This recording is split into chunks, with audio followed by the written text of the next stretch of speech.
As more hotels emerged, the new connection to California through Interstate 15 and the construction of a new airport for commercial jets allowed more tourists than ever to have fast and easy access to Las Vegas.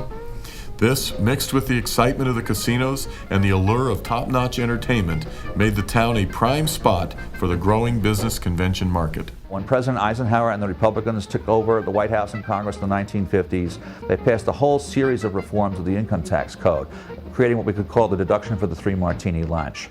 They made it possible to be able to deduct your travel if you create an association and went and listened to speeches, exhibited goods, and basically went to a convention, learn more about your trade every year.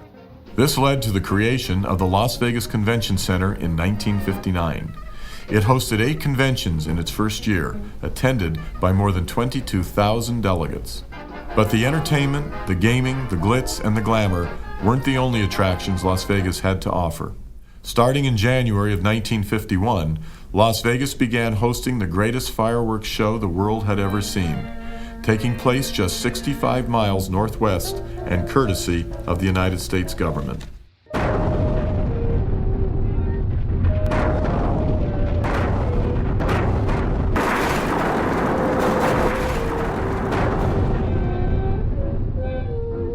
America had recently entered the atomic age, and with it would come hundreds of nuclear tests, both above and below ground.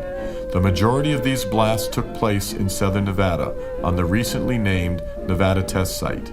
Curious Las Vegans would venture out to watch the explosions, unknowingly exposing themselves to untold amounts of radiation. I remember when I was in high school, going out and watching atmospheric tests and seeing this psychedelic color of this mushroom coming over the horizon. You believed what government told you, and you know, government had this whole big PR campaign under Louis Strauss, the head of AEC, saying, you'll be safe, just duck and cover, just don't stand next to a plate glass window, just don't look at the blast without sunglasses, you'll be safe. Sundays, holidays, vacation time, we must be ready every day, all the time, to do the right thing if the atomic bomb explodes. Duck and cover. This family knows what to do, just as your own family should. They know that even a thin cloth helps protect them. Even a newspaper can save you from a bad burn. He did what we all must learn to do. You and you and you and you. Duck and cover. Because little was publicly known about the dangers of radiation, Las Vegas publicists used the spectacle to their advantage. Las Vegas, I think historically, has always made the best with what it had to work with, and in those days it had an atomic bomb to work with. This would translate to publicity stunts like the Miss Atomic Bomb pageant and drink specials promoting atomic cocktails.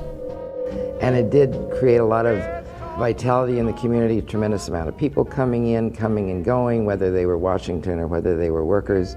Ultimately, the greatest effect the test site would have on Las Vegas was the nearly 100,000 people who worked there over the years, many of whom have stayed in the area. This helped add to an even greater expansion of Las Vegas in the 1960s.